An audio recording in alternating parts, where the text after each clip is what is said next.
Quando escuto que outros falem palavras sem sentido, quando vejo em teus olhos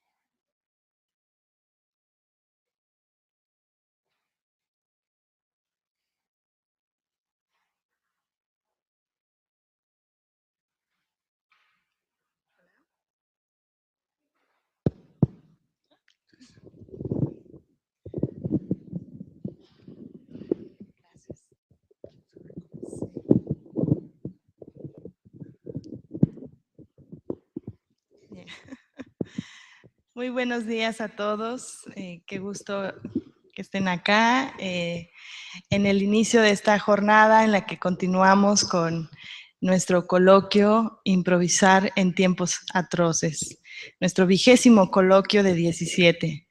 Hoy tengo el gusto y el honor de presentar a ustedes al doctor Raimundo Mier Garza, quien no requiere de mucha presentación. Es un maestro muy querido, muy apreciado por muchos de nosotros, y pues solo diré brevemente de su larga trayectoria, de su producción escritural y de su enseñanza, que él es doctor por la Universidad de Londres y profesor de la Universidad Autónoma Metropolitana Xochimilco y también de la Escuela Nacional de Antropología e Historia. Es miembro de la Academia Mexicana de Ciencias Antropológicas y ha publicado muchas reflexiones sobre psicoanálisis y sobre el cruce de la literatura, la filosofía y la antropología. Para muestra su libro más recientemente publicado, bueno, no sé si es el último, Freud y lo barroco, publicado en inglés. Raimundo Mier es también miembro del Consejo Institucional de 17 Instituto de Estudios Críticos y es un gran profesor y amigo igualmente cercano del instituto desde su fundación y creo que desde antes, más allá de 15 años. Bienvenido, Raimundo. Muchas gracias. Vas a presentar sobre improvisar y teoría crítica. Bien.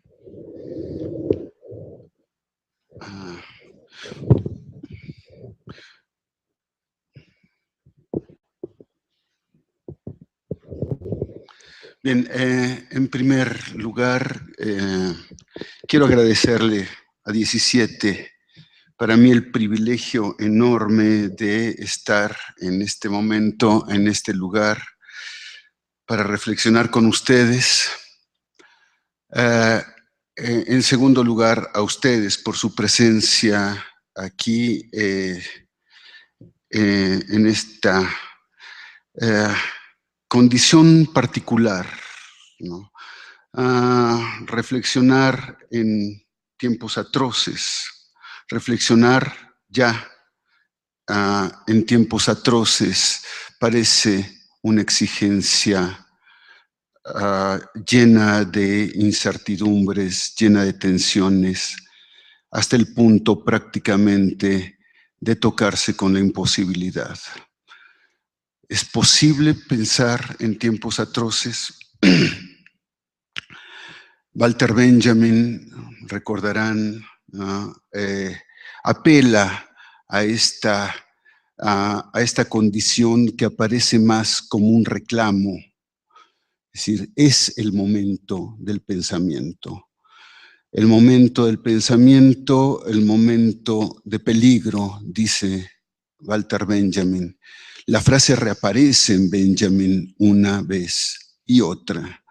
Aparece en dos condiciones completamente distintas que quisiera subrayar. Una primera, una reflexión general sobre la naturaleza del pensar, el carácter del pensar filosófico, la condición situacional del pensamiento filosófico y la exigencia al pensamiento filosófico de reflexionar en condiciones de un acontecimiento radicalmente elusivo, prácticamente condiciones inaprehensibles. Este momento de peligro aparece, por supuesto, vinculado con una reflexión estética fundamental. Su libro sobre la tragedia, el Trauerspiel, involucra esta reflexión, involucra esta exigencia de responder con un pensamiento propiamente singular a la singularidad del momento de peligro. Se trata de una confrontación de singularidades, se trata de un diálogo de singularidades. La singularidad del pensamiento versus la radical confrontación con la singularidad absoluta del momento de peligro. Si esta reflexión de Benjamin, ¿no? Esta alusión al momento de peligro aparece de manera privilegiada en su reflexión sobre el pensamiento, sobre la condición de la comprensión filosófica, también aparece en otro de los textos fundamentales, su crítica sobre la violencia. En la crítica sobre la violencia, Benjamin hará de este tema quizá un punto central de su reflexión, reflexionar en el momento de peligro. Y en ese momento no es ni una paráfrasis, ni una relación oblicua, ni una referencia metafórica, es el momento en que se abre prácticamente el proceso que llevará a la instauración del fascismo. Si podemos pensar en un momento de peligro, era fundamentalmente ese el momento de peligro.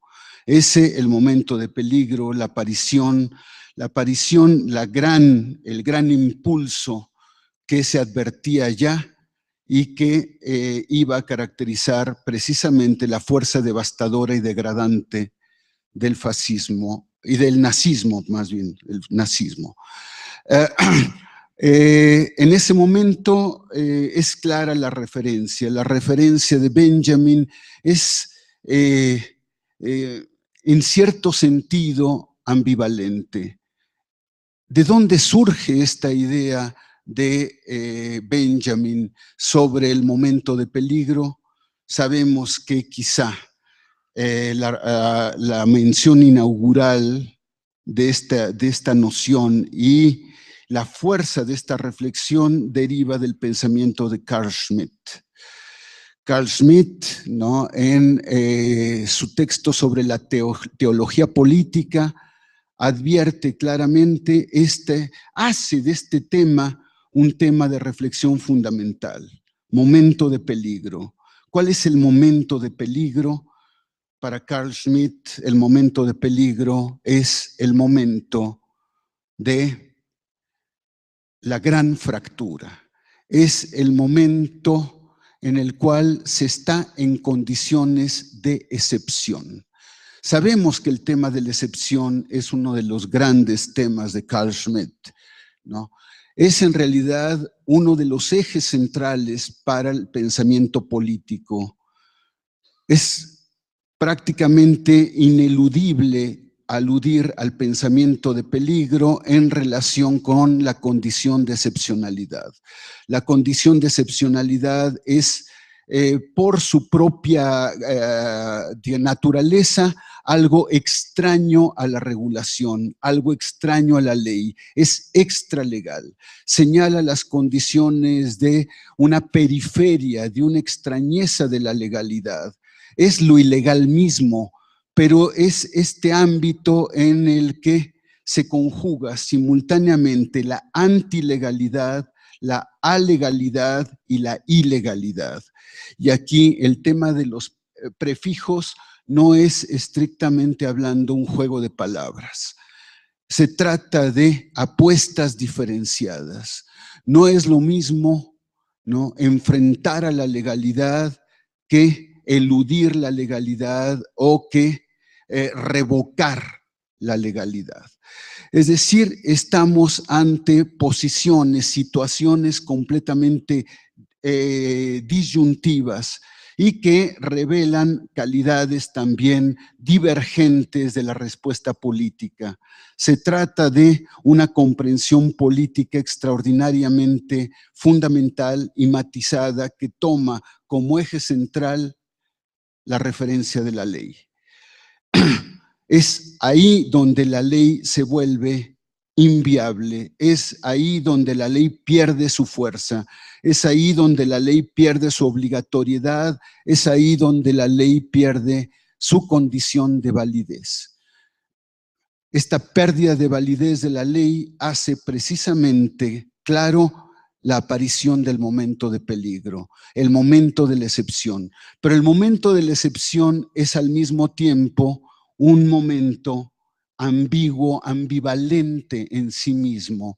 Es el momento en el cual se abren todas las posibilidades de una transformación radical de lo político, pero al mismo tiempo se abren las posibilidades de una respuesta absolutamente autoritaria. Se tocan estas condiciones en el momento de peligro. Estas condiciones señalan ya los umbrales particulares de lo político, el cambio radical y el autoritarismo radical, ambos extralegales, ambos fuera de la ley, ambos que hacen de la invalidación de la ley su propia condición de existencia. Bien, estamos pues ante esta doble condición de el momento de peligro, esta tensión que se establece entre la posibilidad de una transformación radical, de un modo particular de reflexión sustentado sobre la exigencia y sobre el rigor del pensamiento singular, y al mismo tiempo el ejercicio de una fuerza de la acción, una fuerza que suspende la validez del pensamiento. Si pensamos en esta reflexión de Montaigne, esta visión totalitaria, esta visión del autoritarismo radical aparecería como el primado de una fuerza sin legitimidad, es decir, una fuerza ajena a toda exigencia del pensamiento. Hay un momento en el que el autoritarismo necesariamente tiene que apelar a un eclipse del pensamiento, ya sea suscitándolo, ya sea persiguiéndolo, ya sea invalidándolo, ya sea cancelando sus potencialidades. El autoritarismo y el extremo fundamental, el totalitarismo, reclama necesariamente este eclipse del pensamiento. Como seguramente todos ustedes saben, Hannah Arendt hace de este tema el gran tema de su reflexión sobre el mal, la extinción del pensamiento. el momento particular en el que el pensamiento deja de tener una fuerza relevante, deja de responder a esta exigencia de singularidad, a esta exigencia de reinvención permanente. El pensamiento no puede ser sino una reinvención. El pensamiento no puede ser sino del orden del acontecer permanente. El pensamiento no puede ser sino este momento en el cual el pensar necesariamente se aventura a un terreno más allá de las reglas, más allá de las regularidades, más allá de los ordenamientos, más allá de las convenciones, y toma precisamente esta posición de enrarecimiento. Podríamos decir que el pensamiento no puede eludir esta condición de enrarecimiento. Es el enrarecimiento mismo, ¿no?, del trabajo intelectual. En este sentido, la noción de momento de peligro se advierte con todas sus facetas, todas sus transformaciones, todas sus potencialidades, tanto de creación y de invención como de brutal tiranía. Esta exigencia entonces de Benjamin, ¿no?, marca directamente nuestro ejercicio. Nuestro ejercicio es al mismo tiempo esta forma de experiencia de la historicidad del acontecer, la historicidad del aquí y ahora, la historicidad como una exigencia de responder sin asideros, sin apuntalamientos, sin recurso a convenciones, modas o lo que sea, a las determinaciones que nos impone necesariamente este momento de fractura de la historia, este momento de transformación, este momento en el cual precisamente la propia ley aparece como más allá de la amenaza, prácticamente ya en condiciones de suspensión. Para nadie es ajeno que la situación de este país no es ajena a esta exigencia. Este momento del pensamiento en nuestro país aparece claramente referido a las condiciones advertidas por Benjamin.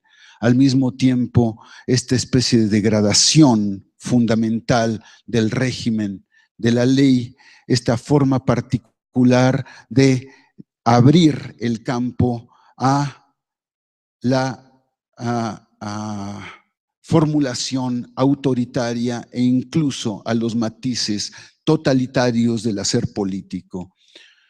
Frente a esta posibilidad, que es más que una posibilidad, que define mucho más claramente matices de la condición efectiva, del modo de hacer eficiente de la gestión política contemporánea, ¿no?, el pensamiento reclama asumir este peligro. Una condición paradójica aparece entonces, porque el pensamiento en condiciones de peligro es siempre un pensamiento que asume para sí mismo el riesgo. Es decir, es un pensamiento de descubrimiento, es un pensamiento también de errancia, pero al mismo tiempo errancia en una doble calidad. Es un movimiento errante y errático.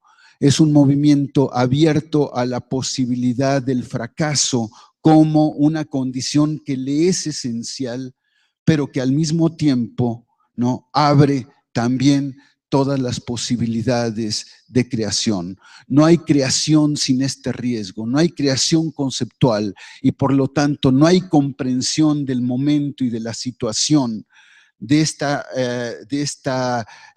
calidad de la fractura sin que el pensamiento mismo asuma el riesgo de su propia invalidez, el riesgo de su propia vacilación, el riesgo de su propia invalidación.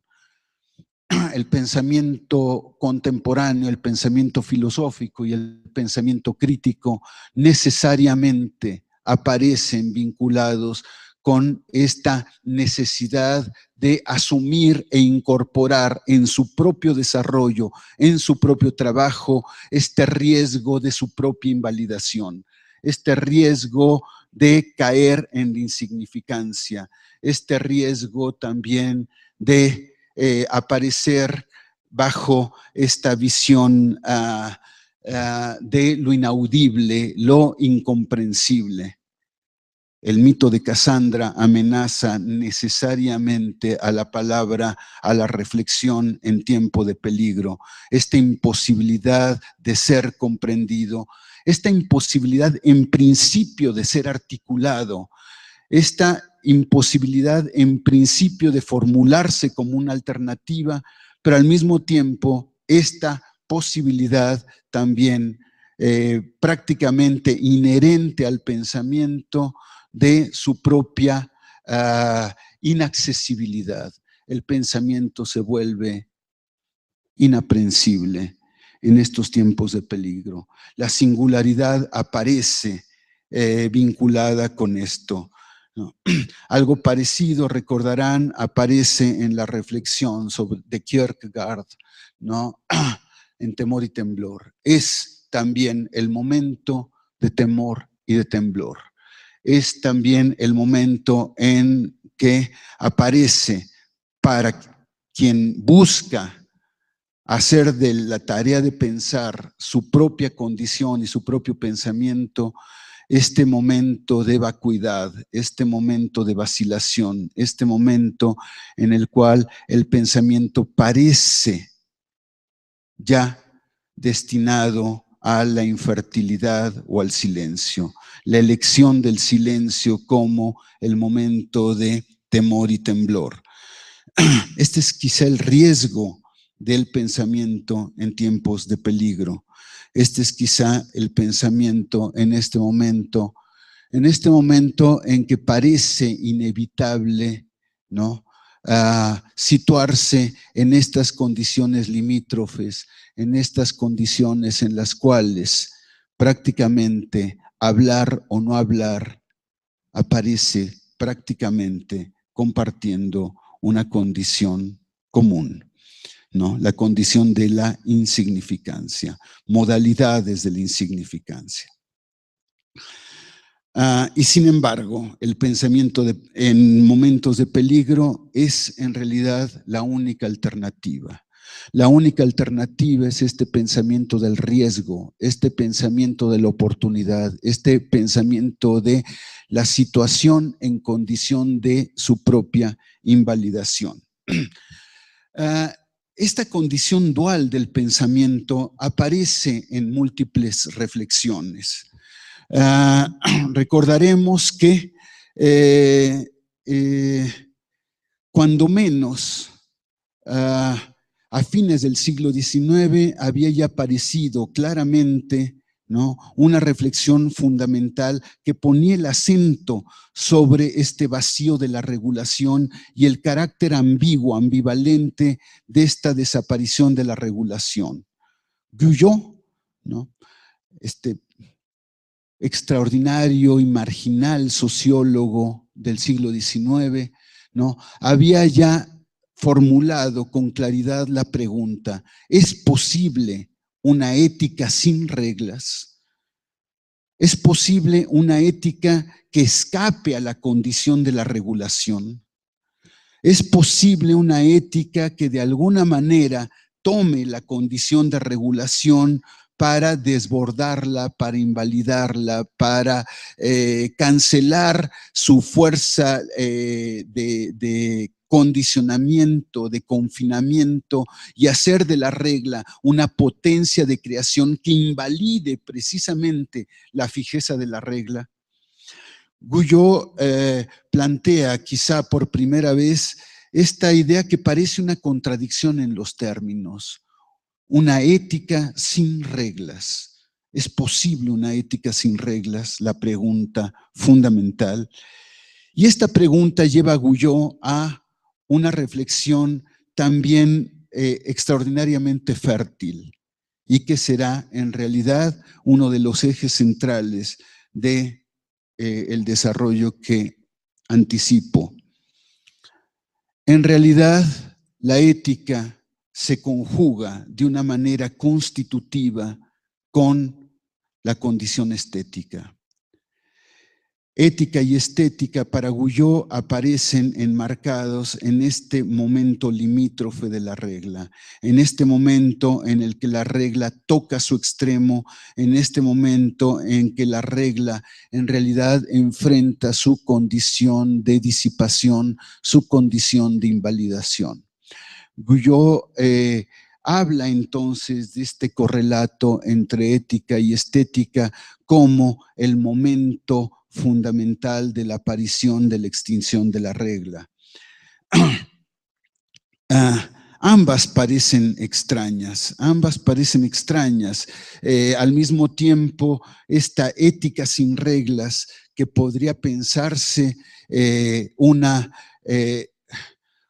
ética fundada en algo más, un grado más allá de la transgresión, un grado más allá de una extraterritorialidad de todo régimen de legalidad, de todo régimen normativo, de toda posibilidad de ordenamiento. Un ordenamiento más allá de las condiciones del ordenamiento. O una ética del desorden. Podríamos pensar en una ética del desorden, una ética fundada en un territorio al margen de todo orden posible, ¿no? Una ética que de alguna manera respondería directamente a una calidad fundamental de la reinvención, ¿no? Una reinvención incesante, una ética como una exigencia de una reinvención incesante de la naturaleza, la fuerza y la calidad afectiva de los vínculos. Esta propuesta de Guyot, recordarán ustedes seguramente, fue recogida por Durkheim, ¿no? Y es Durkheim el que le da de alguna manera digamos, un sentido específico, pero es un sentido, Durkheim le da un sentido, podríamos decir, limitado, un sentido parcial. Toma solamente una de las facetas del pensamiento de Guyot. El nombre es un nombre célebre, el nombre de este concepto fue en realidad una de las grandes tareas de la construcción de Durkheim, ¿no? Y es la anomia. El tema de la anomia aparece en Durkheim, ¿no? Como quizá ese momento cardinal que le permite a Durkheim al mismo tiempo una lucha frontal contra las condiciones de un racionalismo, podríamos decir, más allá de la exigencia, y también le permite una recreación de las posibilidades de comprensión de la transformación social. El eje, recordarán que la anomia es el eje central que toma Durkheim para su reflexión sobre el suicidio. Si pensamos en algún momento de peligro, ¿no? Podemos pensar, ¿no?, en el punto de fuga, en la línea de fuga del suicidio, ¿no?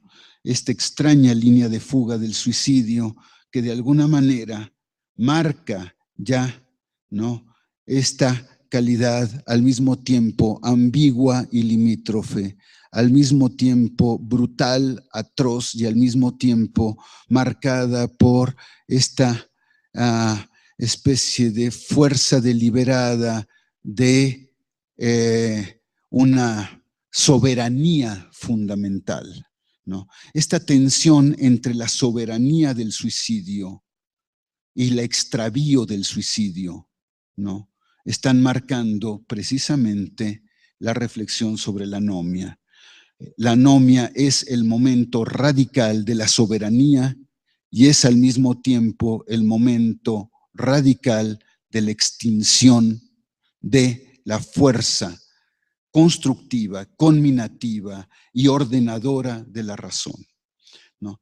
Esta tensión que se expresa precisamente en la idea de anomia. Pero en la idea de anomia también, ¿no?, hay otra faceta fundamental, ¿no? Esta faceta fundamental atañe a lo estético.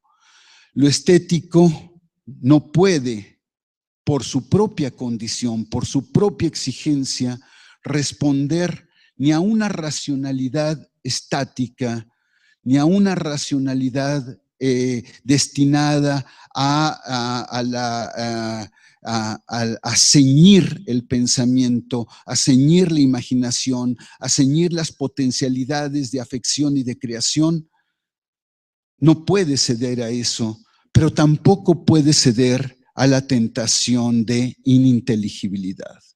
Sabemos que esta tensión entre la exigencia de inteligibilidad y la condición extraña, ¿no?, limítrofe, llevar a las reglas a su condición limítrofe, a su condición prácticamente de extinción, aparece siempre en la acción estética. Llevar en el acto poético, llevar el lenguaje hasta los límites de la ininteligibilidad. Y aquí, por supuesto, me refiero o puedo aludir a estos momentos extremos del trabajo poético, por ejemplo, Paul Celan, o en América Latina, quizá uno de los momentos radicales, Altazor de Vicente Huidobro, o La más médula de...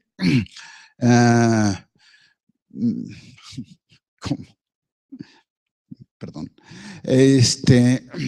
Bien, momentos en los cuales la palabra poética en realidad toca el punto del quebrantamiento radical. La alusión a Mallarmé es ya demasiado evidente, es decir, el lance de dados, jamás aboliré el azar, es uno de los lugares comunes, pero por supuesto es una de las referencias fundamentales de este momento particular en el que el lenguaje toca sus condiciones limítrofes. Es al mismo tiempo figuración y al mismo tiempo significación extraña, significación anómala, significación en proceso de disipación, en proceso de articulación en condiciones de una radicalidad que transforma la palabra en grafismo,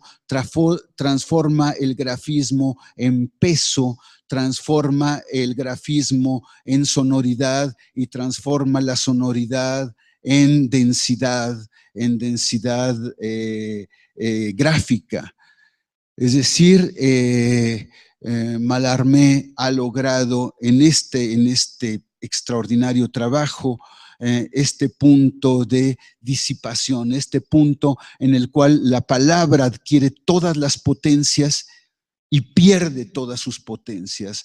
Al mismo tiempo asume y sintetiza toda capacidad de significación y al mismo tiempo abandona o renuncia a esa capacidad de significación que le era propia y que acotaba sus posibilidades de incidencia afectiva.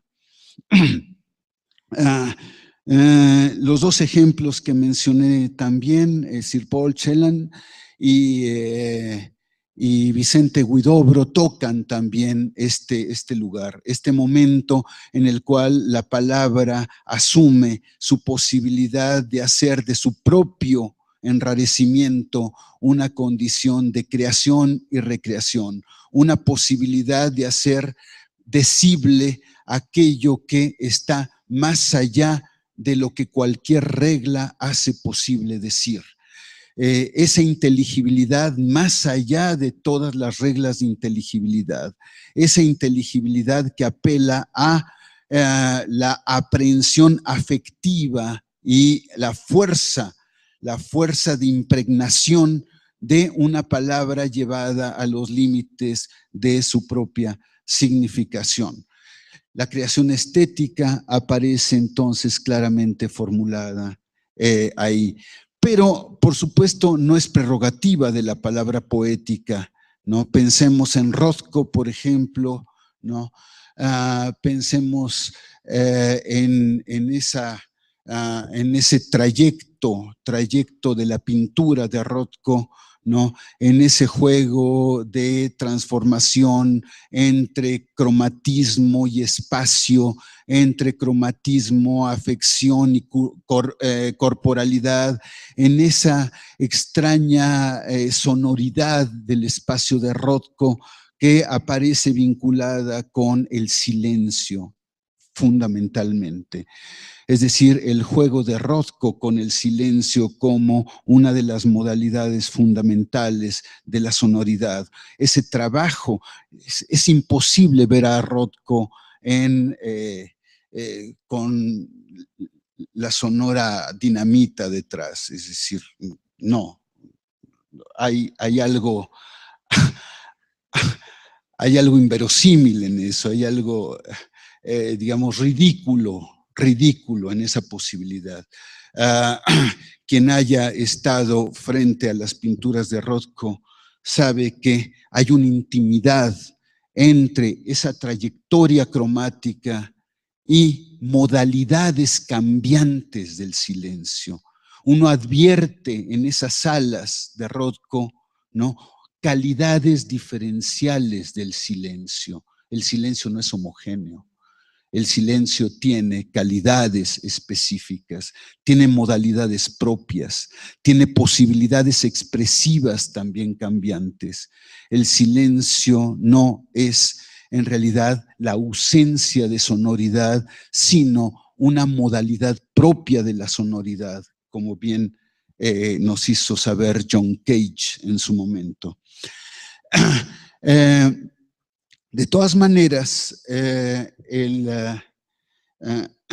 este lugar extremo de Rothko, este lugar donde el trabajo cromático se vuelve arquitectura, se vuelve objeto, se vuelve cuerpo, se vuelve afección, se vuelve sonoridad, etcétera, para situarse en la confrontación, en la conjugación de todos estos momentos, de todos estos vértices, vértices que se articulan en el juego de la construcción estética, también parece iluminar de una manera muy clara esta condición limítrofe, este lugar sin reglas, este lugar donde aparece la obra estética como la manifestación de una condición absoluta, radical de singularidad y un momento particular de esclarecimiento. El tema de la iluminación, el tema del acontecer, el tema de la epifanía fundamental del hecho estético aparece vinculado con esto. Lo mismo advertiremos con Joyce o lo mismo advertiremos en la propia música de John Cage, ¿no? Recordarán el trabajo de John Cage, Constelaciones, donde John Cage de alguna manera también transfigura la palabra, transfigura el canto. El canto deja de ser palabra para ser música pura, pero al mismo tiempo para para comprometer radicalmente el cuerpo en una condición de fuerza, en una condición de integración corporal dentro de la propia música, en esta posibilidad de hacer de la voz, ¿no?, una forma particular de invención incesante, de invención más allá de la palabra. Es una palabra que articula y que se articula más allá de la palabra. La visión de John Cage, ¿no?, es también estas exploraciones limítrofes, estas exploraciones donde aparece claramente esta fuerza creadora, esta posibilidad expresiva, esta fuerza de conmoción que ocurre en el momento en el cual todas las condiciones expresivas se conjugan para disolver las condiciones de regulación de todos los lenguajes. No hay lenguajes, los lenguajes desaparecen como tales, ¿no? Para dar cabida a esta nueva condición expresiva que toca también los límites de lo ininteligible. Bien, podríamos seguir mencionando esto. John Coltrane, supongo que todo el mundo conoce John Coltrane, en una entrevista sobre la noción, habla sobre la noción de improvisación, precisamente. Y la noción de improvisación aparece no en una ausencia radical de regulación, sino en esta capacidad potencial de llevar la regulación hasta un límite en que la regulación prácticamente cesa de existir como tal. La regulación aparece ya como la expresión de una potencia pura de invención formal, como una posibilidad pura de expresión en el margen en el cual la condición subjetiva se conjuga con las posibilidades de la escucha y las condiciones dialógicas del acto estético. Coltrane habla precisamente de este trabajo en el cual el ritmo es llevado a condiciones radicalmente anómalas en la música, llevado a condiciones de variación radical, a unas transformaciones en latitudes extremas, pero estas latitudes extremas, por ejemplo, como ocurren en su composición absolutamente extraordinaria, que se llama Love Supreme, que espero que todo el mundo haya oído, Love Supreme, que es en realidad un canto místico, como parece inevitable que lo sea, ¿no? Un canto místico en el cual la experiencia de la transformación acústica, la transformación radical de las posibilidades de variación, las posibilidades de transformación de los timbres, transformación de los ritmos, transformación de las cadencias y de las transformaciones melódicas y armónicas, en realidad inciden sobre la palabra, dislocan la palabra y la palabra se vuelve una condición armónica y una condición rítmica para que el ritmo también adquiera estas resonancias parásitas, ¿no? En el sentido magnífico del parasitismo, es decir, en estas condiciones en las cuales esta condición aparentemente periférica se vuelve una impregnación fundamental, una capacidad de creación. La periferia irrumpe desde ese lugar de extrañamiento a una condición de fundamento de la fuerza expresiva de la composición musical. La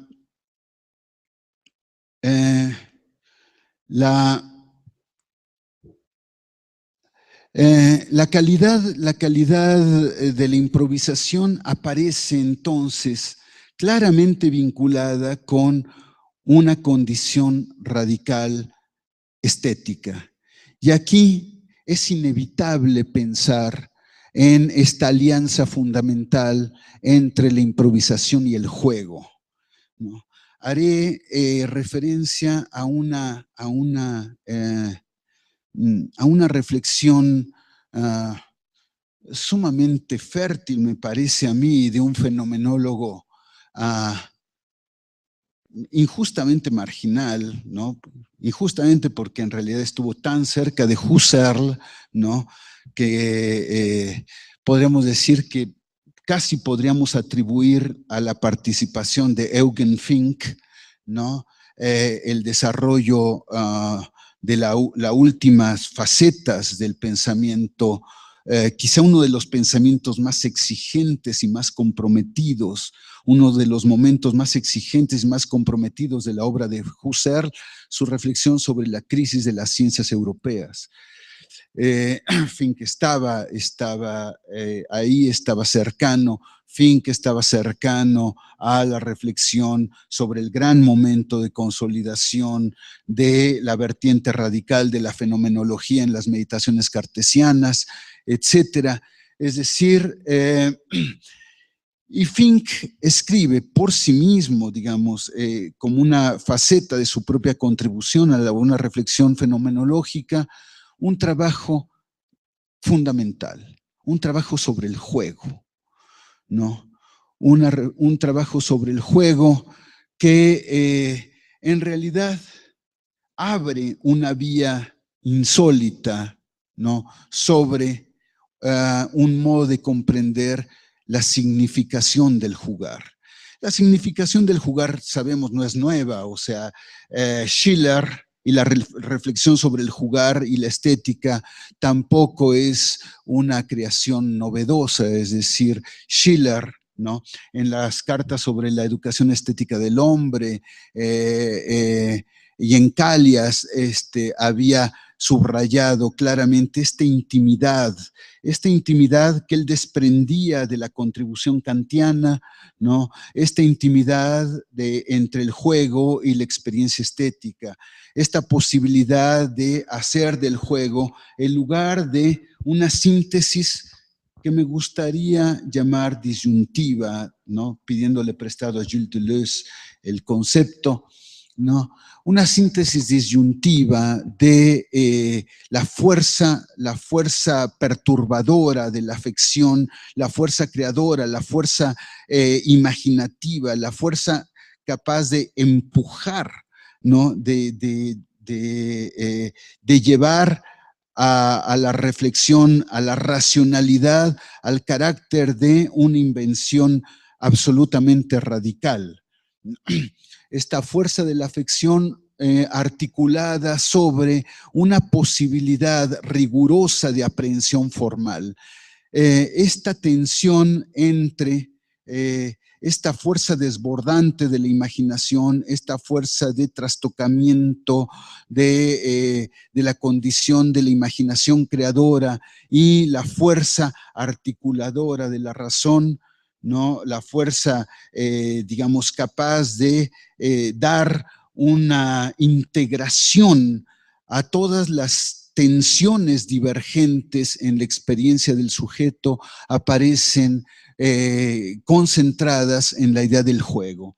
El juego es ese momento en el que la regulación, sin desaparecer, aparece siempre más como un apuntalamiento de la potencia de invención, un apuntalamiento de la potencia de creación y de afectación, una potencia también de construcción de un vínculo de intersubjetividad y una forma particular de inteligibilidad pensada como un régimen y condición del vínculo recíproco, de reciprocidad, perdón, y el juego da lugar a esta posibilidad.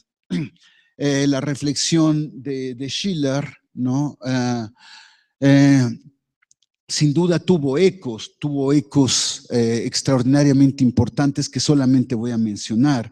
El primero es la semiótica de Peirce, por ejemplo, la reflexión estética en la semiótica de Peirce, y por supuesto la reflexión fundamental de Gadamer en Verdad y Método, ¿no? Donde en realidad el eje central para la comprensión del proceso estético radica en esta conjugación modelizante del juego, ¿no? El modelo del juego aparece como esta vía privilegiada para la comprensión de lo estético, ¿no?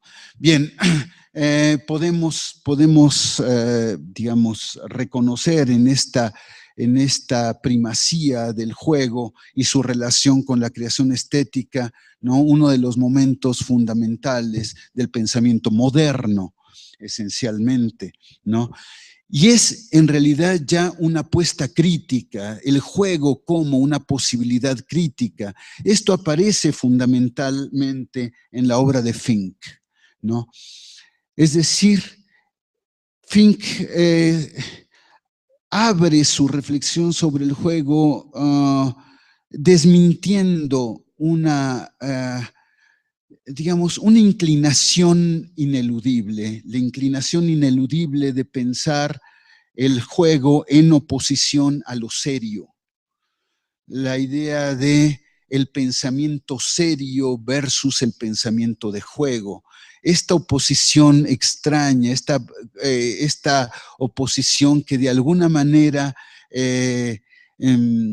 podríamos decir que traiciona el sentido mismo del jugar, porque el sentido mismo del jugar no tiene que ver con una confrontación, un extrañamiento, un alejamiento del pensamiento serio, sino en realidad todo lo contrario. Es decir, la seriedad del pensamiento está ya marcando una condición, podríamos decir, de peligro, una condición de extinción, una condición de fijación, una condición de obliteración, de disolución de la fuerza de creación exigida por el acontecer, de la fuerza de creación exigida por la condición radical de la experiencia. Bien, Fink habla precisamente del inacabamiento del mundo.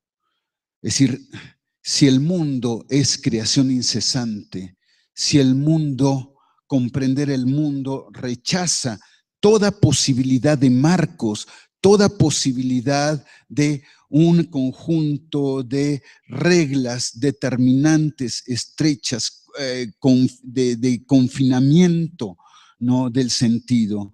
Si crear sentido es en realidad someter al pensamiento a esta exigencia de un horizonte en permanente expansión, en permanente apertura, en permanente transformación, en una capacidad también incesante de dislocar radicalmente o de cancelar toda la fuerza de restricción de qué es capaz el horizonte normativo.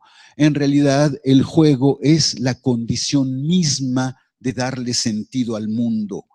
El mundo solo puede tener sentido en el régimen del juego. Esta idea de la relación entre el sentido del mundo y el juego también traza todo un conjunto de vasos comunicantes con el tema de la estética. El tema de la estética aparece entonces como esta vía de iluminación privilegiada, esta forma de enfrentar la epifanía y el acontecer del mundo, porque el mundo no puede comprenderse sino como un modo de realización incesante y continuo de la epifanía. Es decir, esta metáfora que también adquirió una relativa celebridad con Roberto Arlt, ¿no?, del relámpago que no cesa, ¿no? La idea del relámpago que no cesa, ¿no?, es también esta especie de extraordinaria metáfora de la fuerza disruptiva de la incidencia estética, ¿no? La incidencia estética como vía para aprehensión, pero también es una vía para, necesariamente, para la comprensión política, ¿no? Es decir, si bien Schiller y Gadamer e incluso Freud, ¿no?, o incluso Winnicott, algunos de los grandes momentos de la reflexión sobre el juego, no han puesto el acento sobre la dimensión política del juego, habrá que pensar en las resonancias y las derivaciones de un pensador como Norbert Elias, por ejemplo, ¿no?, que más allá de cualquier reserva que uno pueda tener sobre algunos de los planteamientos de Norbert Elias, en realidad ha puesto el acento sobre esta capacidad de juego, no solamente sobre una capacidad de apertura indeterminada y abierta de la inteligibilidad del mundo, sino una capacidad también de creación incesante de la tensión de la relación entre lejanía y cercanía en la construcción de los vínculos. La idea de lejanía y cercanía como una condición constitutiva de la subjetividad aparece claramente Norbert Elias. No es el único, sabemos lo importante que tiene esta concepción en las elaboraciones de Merleau-Ponty, sobre todo el tardío Merleau-Ponty, ¿no? Esta idea de esta necesidad de fincar la idea de lejanía, una idea y de cercanía, una idea fundamental, constitutiva para la idea de comunidad, para la idea de acción colectiva, para la idea de reciprocidad y para la idea de una construcción política y de una alternativa, de un horizonte político, ¿no? La idea de juego. El juego tiene que ver con la invención de la cercanía. El juego tiene que ver con este trabajo creador también de la potencia de creación incesante de identidades que deriva de la tensión entre lejanía y cercanía. Esta múltiple tensión entre lejanía y cercanía en un devenir presente de las cosas, de los objetos, de las situaciones, devenir presente, que es también hacer de esa presencia una recreación de sentido a partir de su aparición súbita, de su condición de acontecimiento, de su aparición incalculable. La idea de lo incalculable aparece entonces también vinculada con esta calidad fundamental, calidad central del juego, calidad también central de la creación de la danza, una especie de pensamiento coreográfico, una especie de aproximación de los vínculos bajo la fuerza de una coreografía de intensidades que está marcando la relación de los cuerpos y está marcando también las formas particulares de inteligibilidad, de la fuerza de impregnación de la presencia del otro en la propia condición humana. Pero quizás sería injusto y además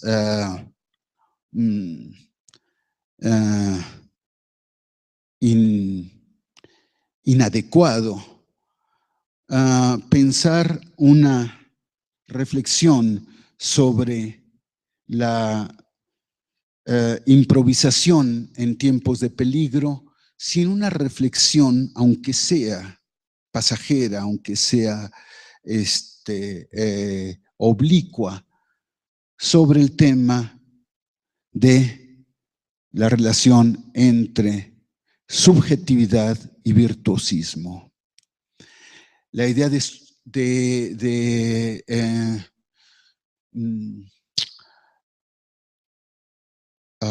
improvisación no puede prescindir de una exigencia de virtuosismo. La improvisación no virtuosa, sin virtuosismo, tiene algo de fallido, tiene esta especie de condición del riesgo, tiene esta idea de recaer en la regulación, de recaer en las condiciones convencionales. La idea de convencionalidad está necesariamente en una condición de intimidad con la condición del fracaso del virtuosismo. El virtuosismo aparece como la condición del extrañamiento, la condición de una distancia con respecto a el sentido canónico del mundo. Esta posibilidad de romper, esta posibilidad de cancelar la fuerza de la doxa como diría Roland Barthes, ¿no? Esta posibilidad de extrañarse con respecto de la impregnación de la norma en el comportamiento y en la construcción del sentido, ¿no? Reclaman necesariamente un ejercicio de virtuosismo, y el virtuosismo no tiene otro nombre que rigor, el rigor, ¿no? El tema del rigor es quizá el gran tema de la improvisación.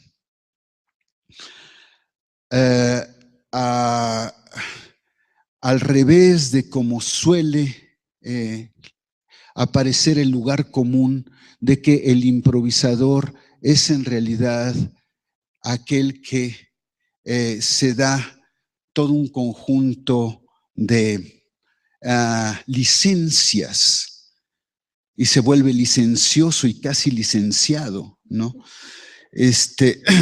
En realidad, la licencia no es la materia de la improvisación. Quizá no hay nada más brutal que se ejerce sobre quien improvisa que la exigencia de rigor, ¿no? El rigor, que es en realidad la construcción implacable, intratable del pensamiento. La improvisación significativa, la improvisación relevante tiene que darse sobre este trabajo de una creación conceptual en el filo del instante, una aprehensión súbita de una totalidad, de una circunstancia, de una posibilidad, de una historicidad y de la fuerza irreductible del aquí y ahora. Es decir, esta conjugación de la distancia y la perspectiva de la historia, la amplitud de las totalidades y al mismo tiempo el tema de la exigencia de la comprensión del detalle y de la significación de lo ínfimo, lo prácticamente inaprehensible en el momento de esta integración.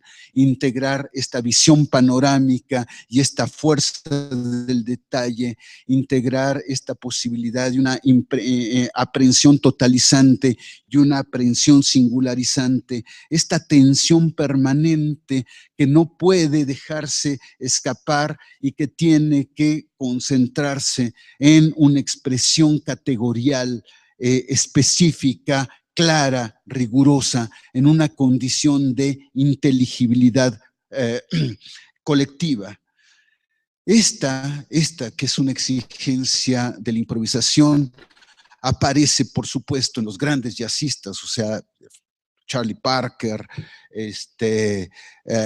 John Coltrane, Pharoah Sanders, etcétera. Puedo nombrar alguna cantidad, Ornette Coleman, etcétera. Pero, por supuesto, aparece en Mozart, aparece en toda gran posibilidad de creación estética. Picasso, el gran improvisador, digamos, una de las expresiones más radicales de la improvisación, pero también más rigurosas, más brutalmente exigentes de la creación plástica, ¿no? Que aparece expresada directamente en esta posibilidad en que Picasso también es capaz de este juego permanente, de esta recreación, de esta posibilidad de transitar por todas las vías insólitas, por todas las vías oblicuas, por la vía de la imitación, por la vía del vértigo, ¿no?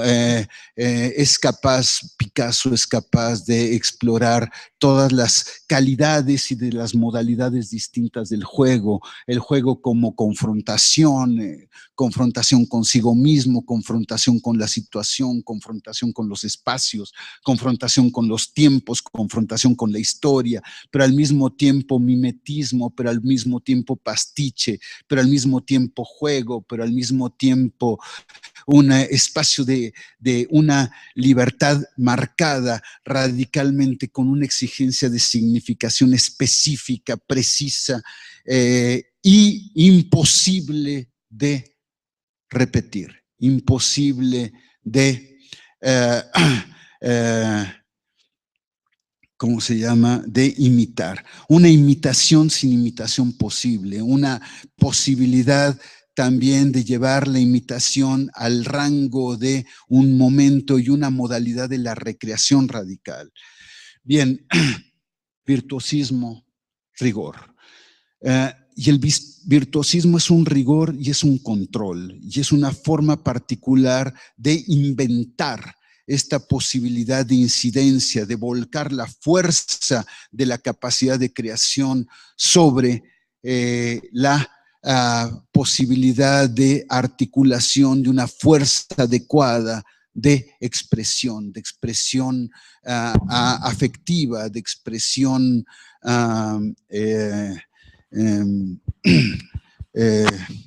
singular, pulsional, podría decir, y de hecho iba a decir, pero meterme en un laberinto con el tema de la pulsión, pero en fin, acepto meterme en el laberinto. Y bien, sin duda, este rigor no es ajeno a esta extraordinaria frase de Benjamin, recordarán, ¿no? Perderse en la ciudad es fácil. Cualquiera le pasa, a cualquiera le pasa. Extraviarse requiere un talento fundamental, ¿no? Muchas gracias.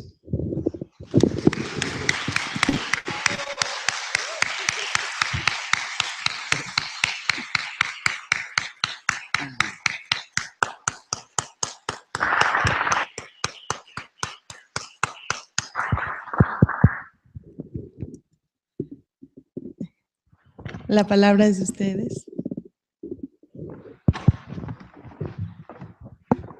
Allá, sí. Bueno. Buenos días, magnífica exposición. Solo quería hacerle un par de preguntas, si me permite. Primero, si pudiera recomendarnos el libro de Hannah Arendt, que mencionó ahorita sobre la disolución del pensamiento, si mal no entendí. Y segundo, sobre los regímenes que mencionó del fascismo y del nazismo. Quería hacerle esta pregunta a ver si comparte mi opinión. En estos regímenes se puede ver con precisión todos los temas que acaba usted de mencionar, desde los estados de crisis, la adaptabilidad o la improvisación sobre cosas, el mejoramiento sobre las situaciones y lo que diría Erich Fromm, el miedo a ejercer la libertad. En estos regímenes, además de ser políticos, pueden tener unos lentes de psicología social para poderlos entender, pero para sobrevivir dentro de ellos, todos los elementos que usted acaba de marcar son necesarios para poder desenvolver y entender esta situación. Pienso que se debe de adaptar a las nuevas circunstancias que se están presentando, mejorarlas y con base en ellas poder sobrevivir o salir adelante. No sé si está de acuerdo. Gracias.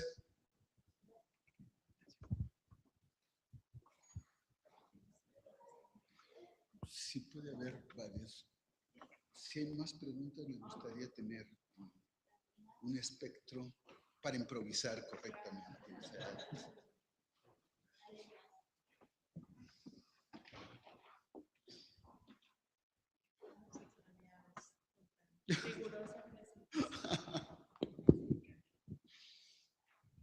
Espero que no, o sea, uno quisiera que esto fuera una oportunidad para... Hola. Pues yo soy músico por pasión, pero recientemente soy un debatiente por afición. Entonces, por mi parte de la música, no hay tanto problema sobre pensar en la improvisación. En lo que sí se me dificulta, podría decirse, es cómo improvisar en momentos en los que el juego, o al menos desde mi perspectiva, no puede ser una herramienta tan evidente como en modelos de Naciones Unidas, que es en donde yo debato, en las que tienes que tener una presentación más formal, y es de lo que hablaba en la contradicción del pensamiento serio y de juego. ¿En qué momento puedo hacer el uso del juego, pero que sea extremadamente serio?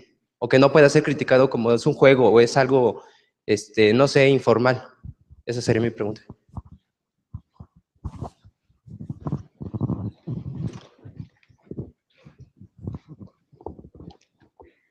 Bueno, me gustaría comentar algo también, Raimundo. Hay tantas cosas, tantas enseñanzas en esta presentación y tantas cosas por decir respecto a la propuesta que nos haces, o más bien el llamado a atender desde lo singular a lo singular en situaciones de riesgo, en el momento de la fractura, en esta época de condiciones atroces, que ayer también bueno, nos presentaba Benjamín Arditi, una pregunta sobre qué época no ha sido atroz. Nos decía, si somos cierta persona en cierta condición de cierta época, ¿qué época no ha vivido la atrocidad, ¿no? Y qué particularmente haría atroz a esta época nuestra. Y bueno, y tu subrayado sobre atender desde el pensamiento con virtuosismo, con rigor, y al mismo tiempo mirando desde la singularidad, desde lo que ninguna regla podría prevenir o predecir o proponer, sino que hay como una condición muy peculiar, un llamado a responder cada uno desde nuestros frentes, no sé si artísticos, políticos, literarios, filosóficos, nuestras reflexiones, pero que hay algo que toma cuerpo en ese quehacer que nos convoca la teoría crítica que presentas. Sí, Benjamín, y luego Adriana y Verónica, allá atrás. ¿Y cómo te llamas? Y Hugo. Tantísimas gracias. Sí me pareció casi un manifiesto. Sí. Sí. Bueno, sería magnífico que pudiera sí añadirle en algún momento dado el entretejido sobre la pulsión. Creo que completaría, además, digamos, por la importancia que tiene entre nosotros, esa referencia, pero lo retomó Ethel ahora. Me parece que también hay que decir que la improvisación resulta inimitable. Se puede posteriormente referir a ella, pero justamente es imposible habitarla, digamos, en su propia piel, dijéramos, ¿no? Yo desde ayer me quedé un poco atrapado en la imposibilidad protocolar de decir lo siguiente, y es que yo al menos no he dicho que nosotros vivimos en una época atroz. Creo que es algo que podemos decir y creo que es algo que yo suscribiría en un cierto alcance. Pero yo quisiera eludir el gran relato, digamos, de la época atroz. Yo creo que es más productivo y fecundo y juguetón, con toda la resonancia que eso tiene, entender que lo atroz es un hecho, por decirlo así, para entendernos, de estructura o de ausencia de estructura, de ausencia radical de estructura, y que lo atroz está siempre potencialmente a la vuelta de la esquina. Es decir, no hace falta que se instaure epocalmente, ni en el fondo ese discurso epocal me parece a mí, en lo personal, que tiene sentido, y me parece inútil en realidad la discusión, y aquí refiero a lo de mi tocayo Arditi, debatir si vivimos en una época atroz o no, o si es más atroz que otras. Creo que los pivotes que mencionó Ilan Semo a propósito de ciertos puntos de inflexión en donde el morir deja de tener absolutamente sentido y por lo tanto hay un vaciamiento radical de una circulación en lo social de ese sentido, en el sentido, digamos, de esta, muy en paralelo con lo que señalaba Raimundo, de esta esta especie como de caída estrepitosa de la ley, ¿no? Esta como implosión, esta como una ley que se chamusca, que se hace un papel todo aplastado y se le desecha. Yo creo que estaríamos, es decir, que es una mejor herramienta de improvisación pensar lo atroz como algo que siempre puede presentarse, que se presenta, que sí podemos verlo cerca, muy cerca hoy de nosotros, pero que no tiene que ver con una marca epocal, sino con un giro siempre posible estructural, y que la improvisación con toda esa hermosa, impecable secuencia que tú describiste, que va desde la reflexión hasta esa ética sin reglas, que es ya una formulación hermosísima de el acto mismo de improvisar, que la improvisación en su capacidad de respuesta a lo atroz y a hacernos del oficio de esa respuesta, a mí personalmente al menos es lo que me interesa más, y me atrevería, por lo tanto, a proponer que es pensable, y que yo me siento convocado a ello, el instituir una especie de escuela de improvisadores en el sentido más amplio. Es decir, claro, musical, artístico, pero en toda esa amplitud que tú tan increíblemente desplegaste, y que eso es lo que me parece a mí que convoca, en mi lectura al menos, el título del improvisar en tiempos atroces. ¿Quieres escuchar las demás? Ah.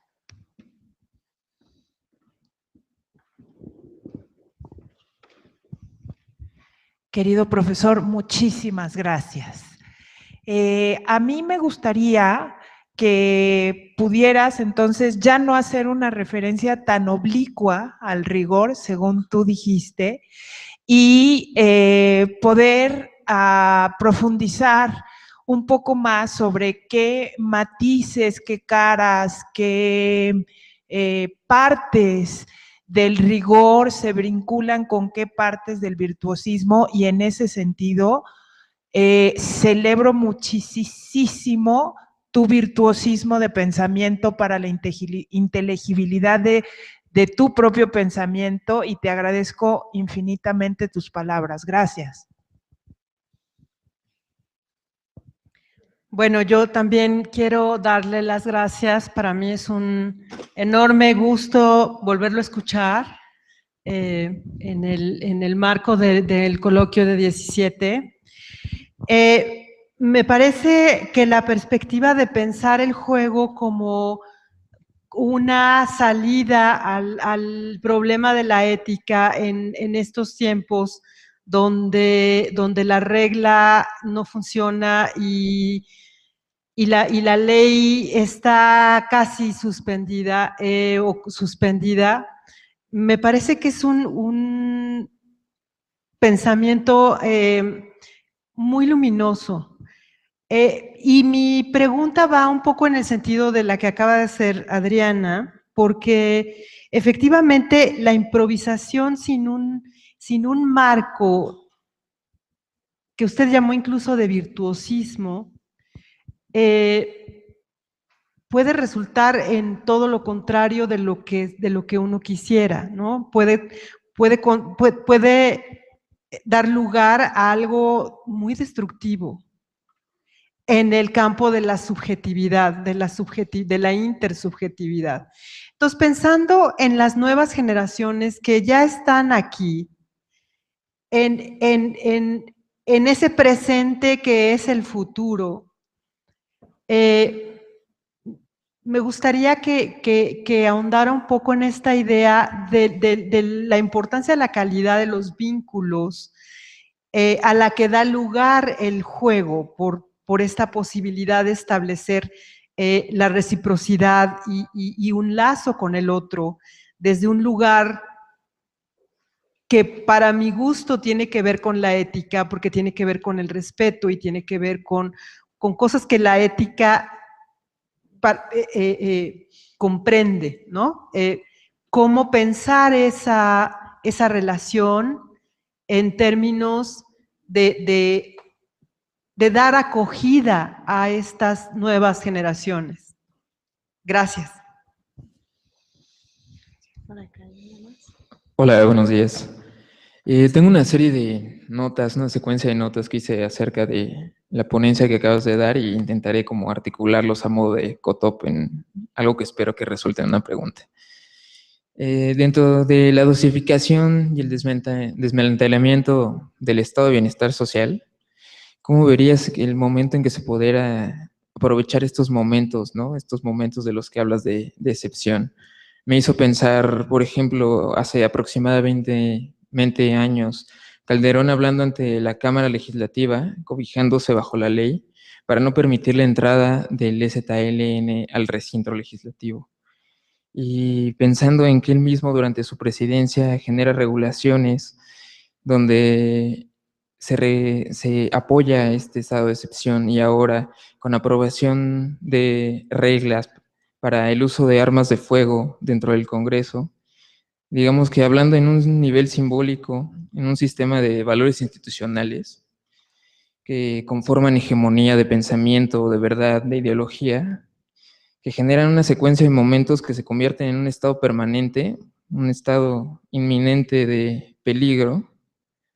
¿Cómo identificar estos momentos de torsión? ¿Cómo hacerlos perceptibles para que no simulen como el horizonte donde la curvatura o el cambio de rumbo no pareciese ser perceptible, ¿no? Pareciese ser lineal o un lugar donde no se puede dar ese momento de tensión? ¿Cómo esta extensión temporal tan amplia del momento de peligro puede funcionarnos a nosotros para poder, pues sí, generar política? Sí, allá. La última allá atrás. ¿Levantó la mano usted o no? Ana Cecilia, entonces, acá adelante. Y ya sería la última.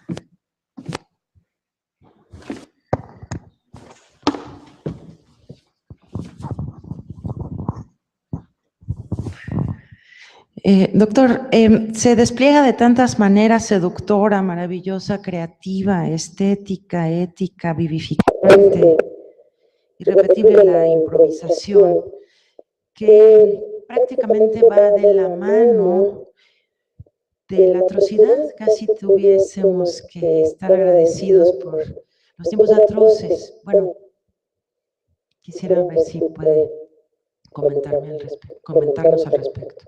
Gracias.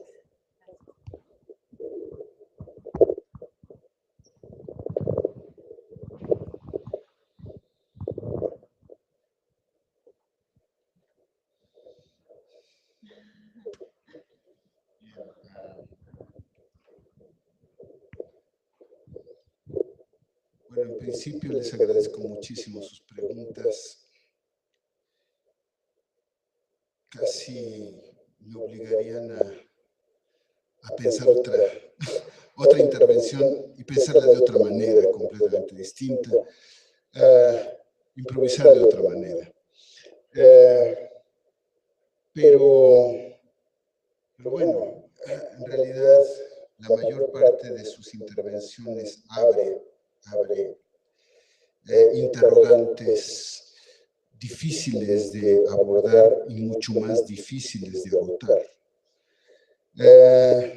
Algunas cosas puedo responder inmediatamente. O sea, el libro de Hannah Arendt al que aludo es ni más ni menos que su reflexión sobre la banalidad del mal, Eichmann en Jerusalem.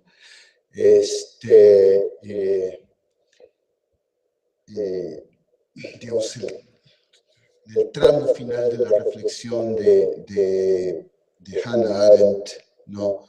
sobre digamos, la caracterización de Eichmann como un hombre que ha dejado de pensar. Es decir, y esto que se reitera y se refrenda en la extraordinaria película de Margaret von Trotta, ¿no? Sobre Hannah Arendt, es decir, el crimen de Eichmann, el gran crimen de Eichmann es dejar de pensar, ¿no? Es decir, es el mal, ese es el mal, ¿no? Es decir, la consecuencia de dejar de pensar,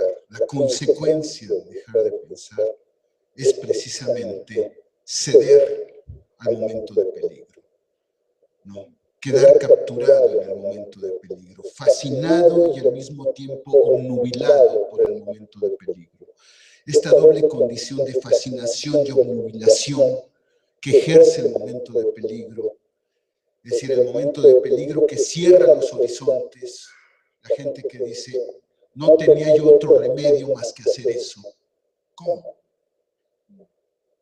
¿Hay alguien humano que pueda decir, no tenía yo otro remedio más que hacer eso? ¿Hay alguien humano? No. Ok. Entonces, este es digamos, el momento de clausura, es decir, hay un momento de clausura ejercido por el momento de peligro. Es decir, no puedo hacer otra cosa que lo que tengo que hacer, ¿no? Y tengo que sobrevivir, como si sobrevivir fuera una sola cosa, tuviera un solo sentido. Como tengo que sobrevivir, tengo que matar. Ok, no hay salida, ¿no? Esta clausura del horizonte producida por el momento de peligro. La otra es la fascinación, el momento de peligro como fascinación. Sobre esto subraya Carl Schmitt. Es decir, el momento de peligro es el momento en el que, no habiendo reglas, tengo la gran experiencia de la soberanía, del ser autónomo, de no regirme por reglas, de ser radicalmente extraño a toda obligación. Soy autónomo. Y esta fascinación de la autonomía, ¿no? Que es la fascinación de una especie de perturbación de la idea de libertad, ¿no? De la libertad extrema, la libertad que es precisamente la pérdida de lo humano, no la realización plena de lo humano, como hubiera querido Kant, no la realización plena de lo humano, sino el extravío radical de lo humano, la libertad como lo inhumano mismo, ¿no? Solo Dios es libre en ese sentido, si es que Dios existe. Entonces, yo no creo, pero en fin, de todas maneras, aquí estamos ante esta otra tensión, esta tensión ejercida por el momento de peligro, ¿no? La tensión de clausura y la tensión de fascinación, la tensión de obnubilación. Ya no tengo que pensar. ¿Por qué? Porque la solución ya está dada. Porque ya hay una sola salida, no hay disyuntiva, no hay nada, no hay necesidad de creación, no hay necesidad de imaginación. Hay una sola salida y esa salida es la obediencia, punto. La obediencia a las circunstancias, la obediencia a la regla, la obediencia a las condiciones, la obediencia al destino, ¿no? Es decir, hay una extinción de la tragedia, una extinción de la tragedia. Entonces, bueno, esto me parece que es bien importante, bien interesante, abre todo un conjunto de interrogantes sobre la naturaleza del mal, ¿no? Y sobre la naturaleza de esta relación de lo estético lo estético como apertura, ¿no? Lo estético como creación, como juego, ¿no? En contra de, ¿no? Como respuesta a esta doble fascinación, la fascinación de la clausura y la fascinación de la soberanía. La doble fascinación que es rota por el juego. Sabemos que nadie es soberano en el juego. Nadie sabe si Messi va a meter un gol la próxima vez. Punto. Nadie sabe. Ni Messi, gracias a Dios, ¿no? Entonces, bueno, no hay soberanía. No hay soberanía. Hay creación. Y la creación no es soberana. No. Esta es una cosa que me parece fundamental. El tema de la música, quisiera otra vez tomarme una estampa, perdonen, pero tengo una especial proclividad por el saxofón tenor, ¿no? Y por lo tanto, John Coltrane, y todo el mundo de pie, por favor, no es cierto. Y en una entrevista, John Coltrane, interrogado sobre esta especie de exploración que hace en la segunda parte de su trayectoria, ¿no? De formas rítmicas, de patrones acústicos completamente insólitos, de escalas completamente fuera de los ordenamientos, los patrones tonales, ¿no? Le dicen, bueno, pero ¿y el dodecafonismo? Está muy cerca del dodecafonismo. O sea, es usted como... Y dice, sí, he estudiado el dodecafonismo, pero el dodecafonismo tiene que ser una creación propia. Valga la extraña respuesta de Coltrane, ¿no? Tiene que responder a la exigencia expresiva. Y la exigencia expresiva ocurre en el aquí y ahora, ¿no? Es decir, en realidad le está dando una especie de torsión radical a la idea del propio dodecafonismo, ¿no? Y está revelando una faceta absolutamente insólita de las posibilidades y las potencialidades del dodecafonismo al someterlo a las tensiones surgidas de la exigencia crítica, que es la exigencia de comprensión y articulación de totalidades, situaciones y singularidades del instante. En ese momento aparece la posibilidad creadora del dodecafonismo. En otras, es un ejercicio intelectual. Bien,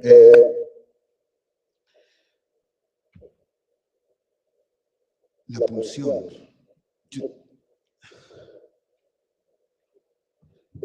Hay algo que me fascina de la propuesta francesa de traducción de Trieb, del concepto freudiano de Trieb, ¿no? Que es deriva, ¿no? Me encanta, y en realidad tomo este encanto de Roland Barthes, ¿no? Roland Barthes que dice, en realidad hay que tomar literalmente el concepto de derive, es decir, estar a la deriva. Estar a la deriva es estar en el ámbito de hacer trabajar a la pulsión, ¿no? De hacer de la pulsión una fuerza de creación, ¿no? Bien, esto es algo bien interesante porque nos lleva definitivamente al ámbito de la sublimación y a todo el conflicto, el problema de la sublimación como una posibilidad expresiva. Y también ahí hay algo particular. Hay algo en una reflexión que hace Freud sobre el tema de la técnica poética, un pequeño fragmento sobre la técnica poética, ¿no? Que introduce Freud prácticamente casi como una especie de evocación casual, ¿no? Trabaja sobre el tiempo, sobre el tema de la demora, cosa que no trabajé, ¿no? El tema de la demora, ¿no? Que es, adivinen de quién voy a hablar, Coltrane. En otra entrevista, Coltrane trata de responder a la pregunta de Miles Davis. Miles Davis una vez increpa a Coltrane y le dice, está bien que improvises, pero ¿por qué tan largo? ¿No? Y le dice Coltrane, porque tiene que estar todo lo que tiene que estar. Voilà, ¿no? Tiene que estar todo lo que tiene que estar. Y me toma ese espacio. ¿No? Necesito eso para que esté todo. ¿No? Todo lo que tiene que estar, todo lo que puede estar, todo lo que mi condición expresiva reclama, ¿no? Para ese momento. Bueno, bien, el tema del tiempo, el tema de la demora, el tema que tiene que ver también con el régimen del rigor, ¿no? ¿Cómo sé que es todo lo que tiene que estar? ¿Cómo sé, ¿no? Que en realidad no necesito 3 minutos, necesito 18 minutos, ¿no? O necesito 3 instantes, o necesito un fulgor, o necesito, ¿no? ¿Cómo sé? ¿Cómo sé? ¿No? Y este es el trabajo del rigor. No hay otra posibilidad, no hay otra respuesta, ¿no? Bien, para lo de la pulsión necesito, para responder a la pulsión necesito, como Coltrane, un largo tiempo, ¿no? Perdón. Con respecto al tema extraordinario, yo, como habrán percibido, no hablé de atrocidad, hablé de tiempos de peligro, como Benjamin, ¿no? Como Benjamin, me interesa mucho más la reflexión sobre el peligro que sobre la atrocidad. No es porque la atrocidad no merezca una reflexión, sino porque la atrocidad compromete un componente determinante, que es el problema del dolor intolerable. No se puede hablar de atrocidad si no se involucra una reflexión sobre el dolor. Es el dolor y lo intolerable, ¿no? Esta doble condición, el dolor y lo intolerable, hace que, como sugiere Benjamin Mayer, el tema del dolor tenga una condición mucho más, a mí me tiembla la mano cuando digo estructural, pero algo más de esa naturaleza, ¿no? Es decir, cuando Freud caracteriza la experiencia humana, señala 2 experiencias que soportan estructuralmente toda la creación, todo el ordenamiento de la subjetividad: la experiencia de satisfacción y la experiencia del dolor. El dolor es constitutivo de la construcción subjetiva. No hay construcción subjetiva sin dolor, ¿no? La pregunta sobre el dolor extremo, es decir, la condición atroz del dolor, ¿no? El dolor extremo y el dolor que proviene, ¿no? Esta atrocidad que de alguna manera compromete la condición intersubjetiva, la atrocidad que viene del otro, la atrocidad, el dolor que ha sido suscitado por la intervención del otro, ¿no? Esta triple condición, intolerable, dolor extremo y proveniencia del otro, ¿no? Son condiciones estructurantes de la subjetividad. De ahí que esta calidad de este dolor en realidad no responde estrictamente a las calidades del acontecer y de la creación.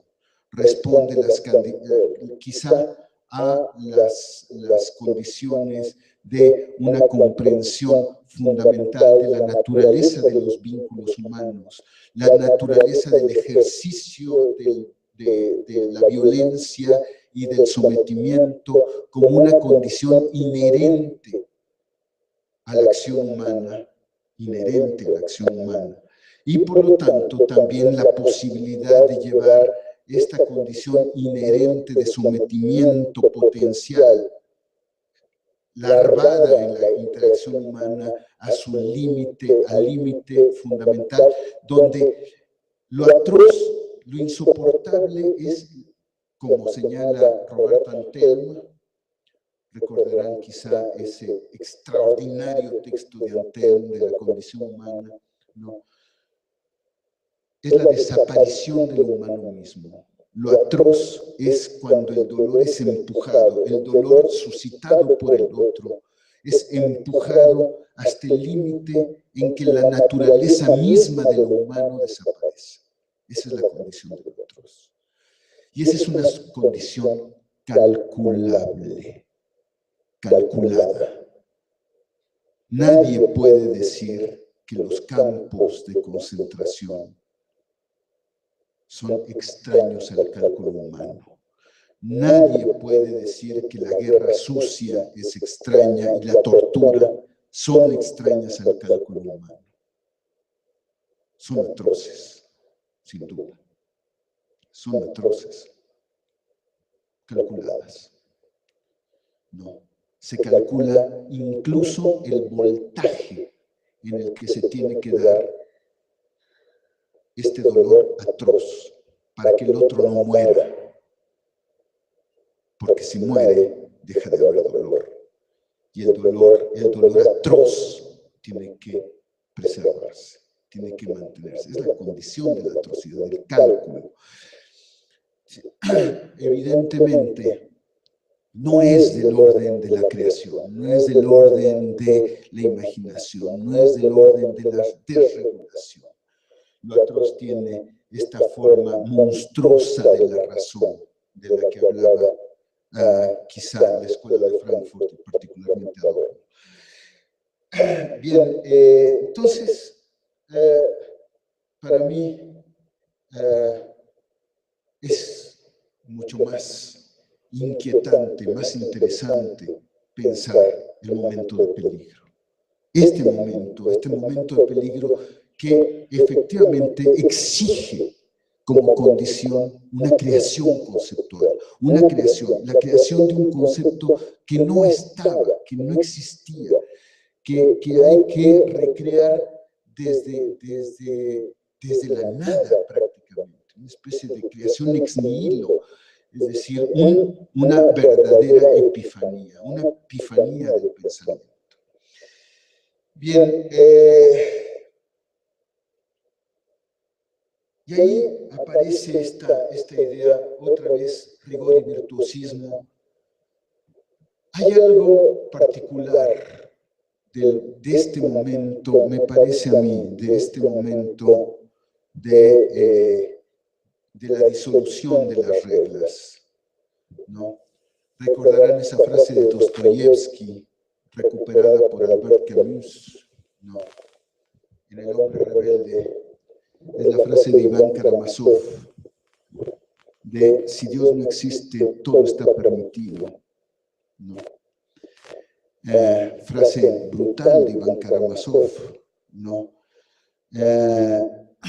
Y que abre la vía para la idea de que esta desregulación efectivamente gire del lado de lo monstruoso. El todo está permitido tiene esta doble faceta. La faceta de lo monstruoso, la faceta de la sociedad de los amigos del crimen, de Sade, ¿no?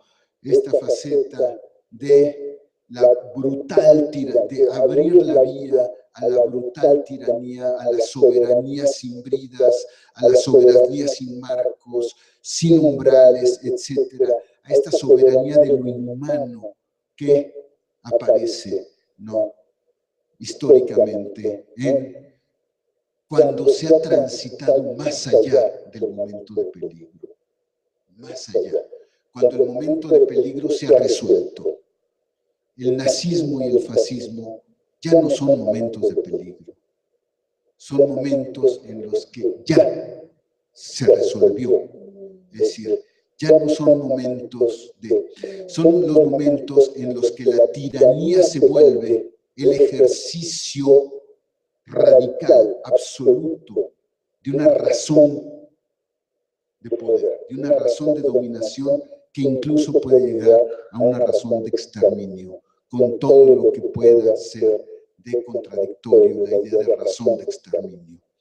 Entonces, bueno, estamos pues ante una situación extraña, es decir, efectivamente, todo está permitido, puede ser el modo de pensar a Picasso, o el modo de pensar no sé, a Ornette Coleman, Free Jazz, todo está permitido, pero todo está permitido. No, todo aquello que está sometido a las condiciones de expresividad, quiere decir a las condiciones de vínculo con el otro, de vínculo creador, de potencia, de imaginación. Entonces, bien, lo monstruoso, no, aquí los ecos de Spinoza no puedo dejar de evocarlos. Lo monstruoso es esta soberanía pura, esta soberanía del vértice, esta soberanía del aislamiento, esta soberanía que emana absolutamente de un acrecentamiento de la potencia más allá de todas las condiciones del vínculo humano. No. La desaparición de lo humano en ambos polos de la experiencia, no, tanto de quien la sufre como de quien la ejerce. No solo desaparece lo humano en quien sufre la atrocidad, desaparece lo humano en quien ejerce la atrocidad. ¿No? Esta doble desaparición de lo humano, ¿no?, que es en realidad las condiciones de lo monstruoso que también se toca de alguna u otra manera con la gran posibilidad de la creación estética. En fin, no creo haber contestado todas sus preguntas, no creo que se pudieran contestar en el marco de mi intervención, pero espero que nos llevemos todos alguna buena cantidad de cosas para pensar. Muchas gracias.